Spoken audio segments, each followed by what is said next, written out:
Thanks, Elfiria. Thanks for the warm introduction. I will quickly start with my presentation. But first, I think so. We are almost nearing, the end of the first day. I know that everybody is almost like, sleepy or trying to leave early. So I will try to make this as much interesting as I can, and I hope you enjoy this. I hope I get to learn from something from you, and you get to learn something from what I'm been trying to build. So a little bit about me. I am a senior software engineer at Accenture India, and I have been working in Frontend for the past 7 years. And I usually the usual approach that I do for my projects is hit and trial and error, and you know if something works, why does it work? I do a deep dive. If something doesn't work, I spend a lot of hours wasting. Why this didn't work? So blah blah blah. Enough about me. So I am here to present about my one project that we hear AI every day, right? And some people say that AI is going to take your job. Front end developers are very threatened. So I thought, why not try to explore what is AI, what is machine learning, and how we can utilize that, the features to increase, or I would say improve, the work that we do as a front end developer. So let's so let's see a very simple example. Let's say you have a user which has some properties such as name, email, role, or department, or permissions, or the online status, whether it's online or offline. And you have a requirement to display all the users in the database in a tabular format on the screen, on your website. So what's the easiest way to do this? You create a user list component and you create a user card component. User card will basically display the details of the user, and user list will be a list which uses a map function to first call the database or the API and get all the users, and then call the user card component to display the details of every user. Now you see, this is a very simple example, right? And even like if it's 10 users, 20 users, it's good. But what if it's 100 users? Or let's say if we take another example for a food ordering app, and there are multiple restaurants, and you want to list those restaurants, and there are 100 restaurants, and you want to display the basic details. It is going to be a big component, right? It's going to be a very complex app. So usually what we do, like for example in the user list component, what we'll do, we'll fetch the user details from the API and pass that user object as props. So we will not pass each and every property. Like right now we might have 5 properties, but what if we have 100 properties? So it's not easy to pass each property one by one. We just pass the user object, and in the user card component, and we will destructure it or reference it in the user card component and display the data. Now this basically, you know using this method, what happens is we don't use all the fields all the time. There are some fields that are not useful for us for that particular case, and that is, not all the fields gets used. So what happens is, if the field or the property that is not being used is changing periodically, obviously the component gets re-rendered, because you're using a map function here. The problem that I'm trying to focus on here is the prop bloating issue. So there are a lot of props, but not all of them are being used. So what I got to understand is, React doesn't provide us a way to check which specific prop is causing the re-renders, or it's basically the reason behind your lag. So obviously you can create a custom hook, or there are other methods, but by default React doesn't provide something like that. So how do we test it, or I would say how would we detect that this app is lagging? The best method is using the React dev tools, and or using a React profiler, or basically, so if you are passing a user object as props, if you wrap that user card component into react.memo, uh, it will definitely like optimize your app, optimize that component, so it will only load for the components that are changing, and not load not reload or re-render the whole app. But this is something which we have been doing. This is a well proven method. Sometimes this can be, you know this can have loopholes. So w- there are some times where the teams are big. So one developer is writing the user list component, another is writing the user card component, some other one is writing the test cases. So it is possible that this performance lag gets missed by someone. That is exactly the problem we are trying to deal with, and find a solution where while we are writing the code, we uh, you know we get some option or a tool where we can analyze that particular component and see if this will create a problem for us. Now obviously, if you are a very well seasoned developer, you will by default implement all the optimization techniques.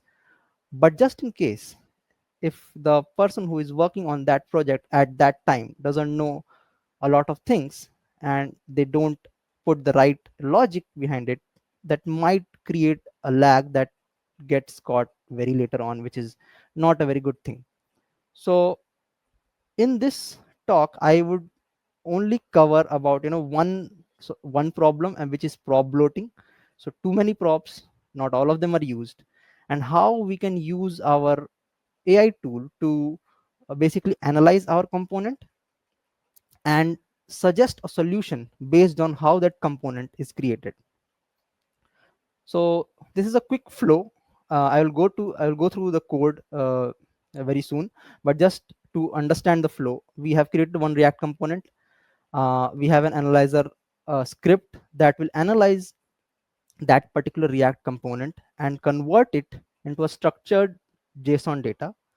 That JSON data will be run through by the trained ML model, and then it will give a suggestion whether we have to optimize it or not. Okay, so let's jump into the code. Okay, so before that, let me just quickly show you the UI. I know it's a very ugly looking table, but it will do the job. So this is a simple table, and what we are doing is we are fetching the user data from an API. So here I just have I'm just using a mock data. So let me show you the user list component, and I'm just fetching it from a mock users file, and I'm displaying this data. So this UI looks cool, looks fine, nothing wrong with this. But if you are somebody has just it was if the requirement was to display the user details, the job is done, right? Nothing else to be taken care of here. Now if I go into the profiler, and I hope this is visible, I will just zoom in a little bit more. Now if I go to the profiler and I go to the settings and I highlight the updates when components re-renders, you see each of the component is re-rendering. Now why this is happening? So I think I should explain you the user list and the user card first. So the user card is basically a simple React component which is displaying some of the details of the user, and it's taking user as the prop. So ID, name, email, role, that's it, that's all it's doing. And in the user list, what I'm doing here is so I'm basically displaying the the details of the user, and I'm using a map function to display the user cards for every user that is being fetched. So here I have used the mock users just for this demo purpose. And what I'm doing here is, so the user mock data, right? So let's go and see what the mock data looks like. So this is, let me zoom in. So this is one of the mock data for a user. So the details are there: name, phone, email, etc., etc. There is this one attribute which is online.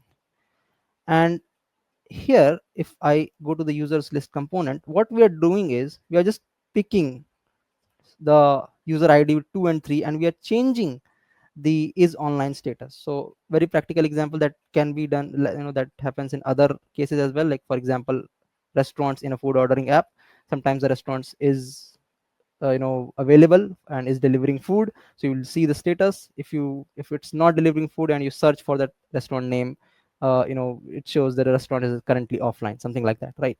So same thing we are doing here. We are just updating the is online status for the user ID equals to 2 and 3. That's all we are doing. So this is basically mocking the API, to understand like the one of some of the variables are changing. Now what you see here in user card, that this ID, name, email, and role, only 4 of these are being used. Is online, that one particular property is not being used. And in the user list, what we have done is we have used a map function, right? So if I go back here and if I check this, you see, even if the user 2 and user 3 is online status is changing, it is re-rendering each of the components. And the reason behind is simple, because this thing, this user, the user component, is the user list component is treating it as one, and it's re-rendering all of the component, all of the instances of the user card component. Now the easiest way to resolve this is the user card, put the user card into memo memo function. So if I just put this memo here and save this, I'm gonna refresh this once. You see, only the second and third users are re-rendering. So this is perfectly optimized app. This is good. But to get to here, using the memo, this is what I want as a suggestion before I deploy this to my production app.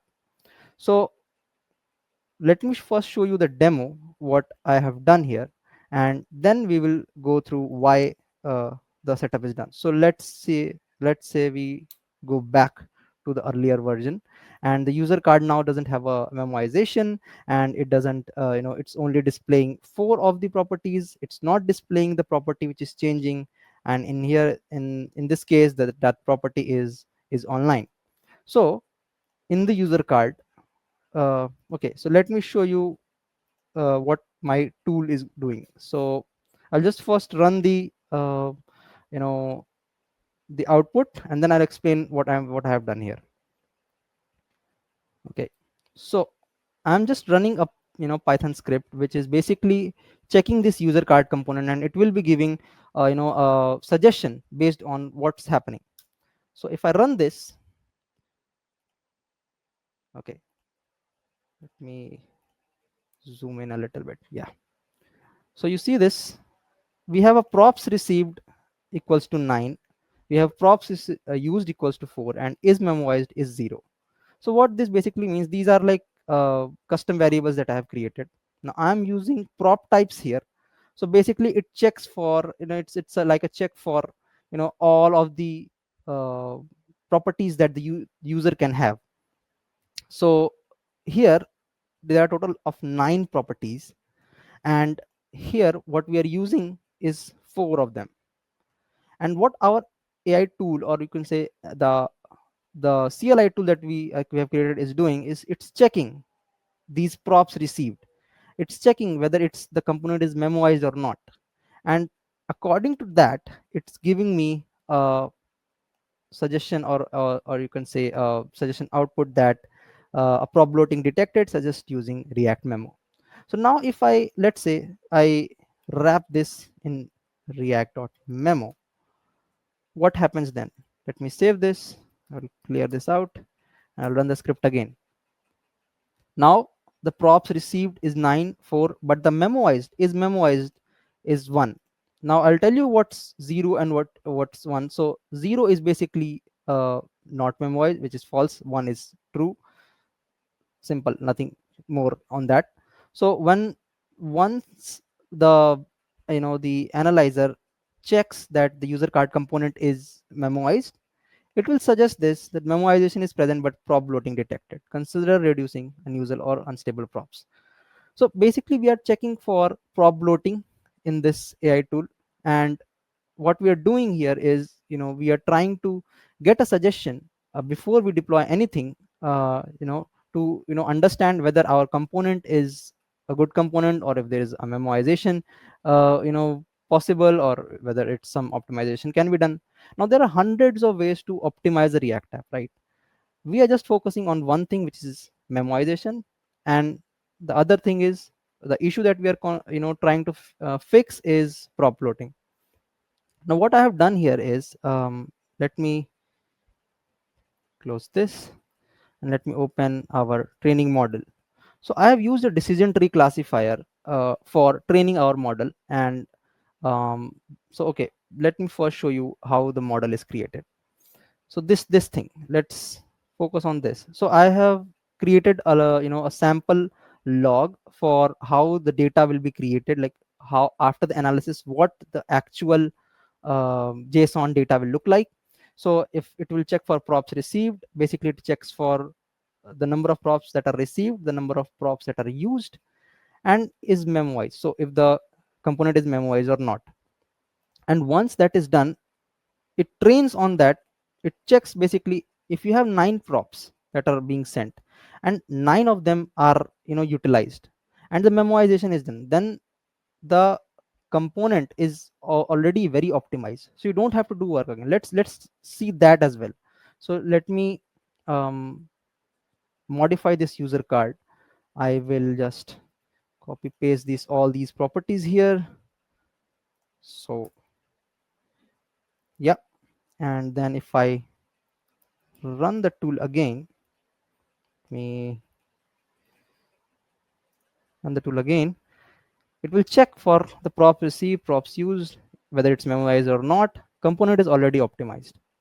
Now you will say that let's remove the one of the components. Okay, so let's say I remove that is online status, that is online property. And if we run the command again, so you see the component is already optimized.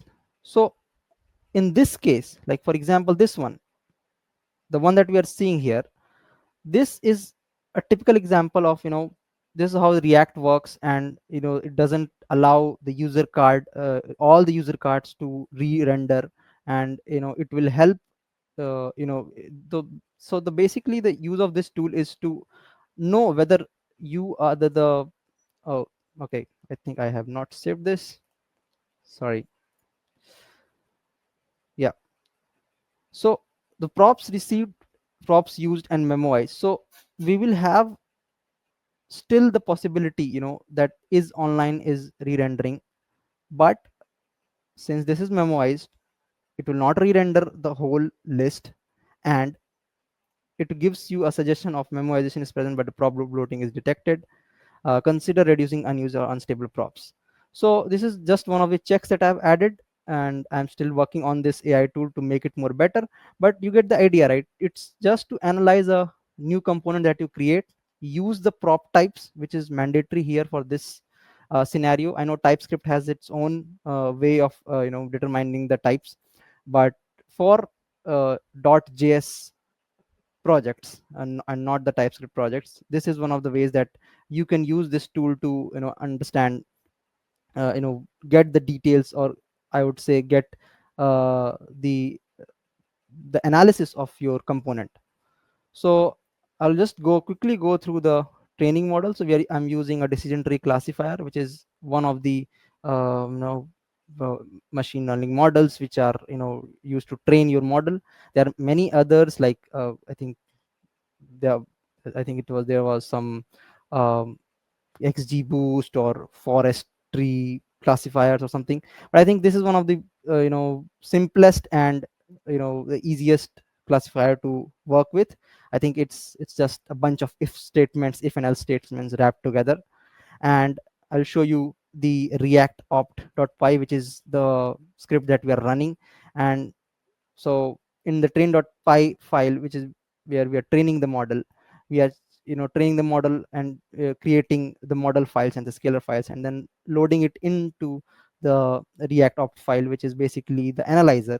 And it loads these model and then uses this analyze component. So analyze component is another script that is basically checking for that particular component, and it checks whether the prop types, which are basically the props that are being used, that are being called within the component, it checks for their count, and it returns it to this particular file. And we have a basically a statement, conditional statement, where we check uh, what is like what's the analysis of that particular component, whether it needs to be optimized or not, and then we give the output according to the the condition of that component. So that is one thing. Now this is just one way. I might be a little too naive, or I would say very early on this AI optimization tool, but this is just one way I have found to include AI in analysis. And I know this can be you know implemented, or it can be made better from time. Like, for example, there are a lot of feature enhancements that we can do. The first one is nested props that are being passed. So that also check where we can do. For now we are just checking for user dot id, user dot name. And we can use for other optimization techniques. We can include more data, splitting large components or using the use callback function. And we can also integrate it as part of a git hook, or lambda function, which basically analyzes the new component before it goes to the production, and give you a suggestion output that this component has optimizations that can be included in there, so you can modify it and make your code better. um, yeah, I think that's it for my presentation. Thank you so Questions? much for the lovely and innovative presentation. I think that was something that people are going to think. We have a bunch of questions for you, so let's get started. The first question is, what's one pain point for React developers that your CLI tool addresses particularly well?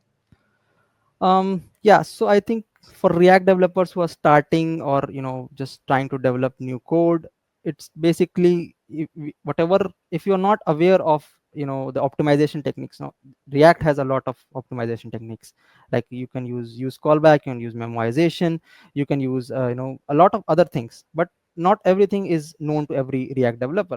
So this Mhm. ALI, this CLI tool is basically helping to analyze the new component we create, and suggest more about like whether this component can be improved or not, or whether your component is already correct. So I think that's one thing that we are covering.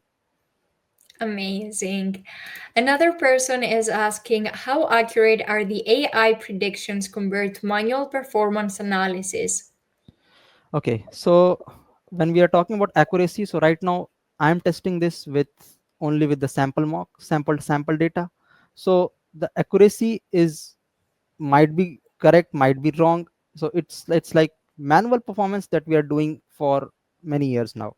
And Mhm. it's like, if you are well versed with React, you will be able to uh, detect what's wrong with the code, and you can just debug it.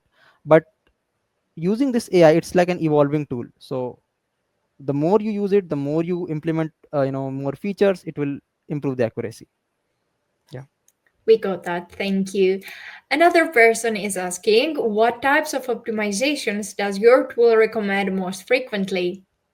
So I think the whole talk is only about prop bloating issue and suggesting to use react.memo for Mhm. the components. I'm working to make this more diverse, like suggest more react optimization techniques, but that will take time. So for now it's just memo. Amazing. And how do you handle false positives in AI generated performance suggestions? Yeah, that's a very good question. I'm still struggling to find that answer because there are many false positives that happen. So the same the generated data or the generated JSON is correct for one scenario and then becomes wrong for another scenario. So we're still working on that. It Okay. makes sense. What cloud native AI services provide the best result for code analysis? So far I have tried SageMaker from AWS, and I think all of the tools are good enough to provide. They provide the same level of analysis. So it usually depends on what tech stack you're following. So you can either use AWS or Google Cloud or Azure. It doesn't even matter. All you need to do is you have to find the correct logic in training the model, and then each and every cloud provider will give the exact output. So Yeah. yeah. Awesome.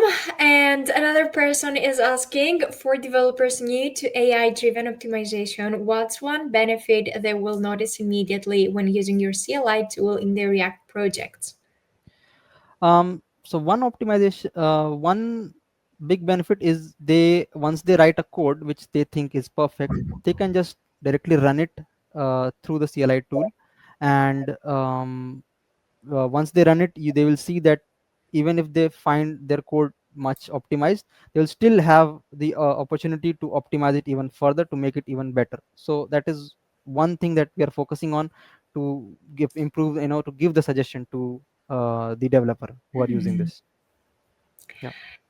And the last question is, can you share an example of a suggestion your tool has made that significantly improved performance? I wouldn't say a significantly improved performance because it's still a starting stage. But I think the tools that we are the tool that, like, my tool is only suggesting things that are already a seasoned developer will already know. But yeah, it Mhm. will be helpful for a new developer who is just starting and trying to understand React. So I would say I can get back to that in a couple of months. Yes, definitely. Yes, I think that we will see more of your tools for your tool in a few months, as you mentioned. Thank you very much for the lovely presentation. Thank you, Ulfia, and kudos to all the Frontend Nation teams, host and everyone, because you guys are making this, very such a great event. So it's terrific. Kudos Thank to you you so guys. much. Thank you. Appreciate it.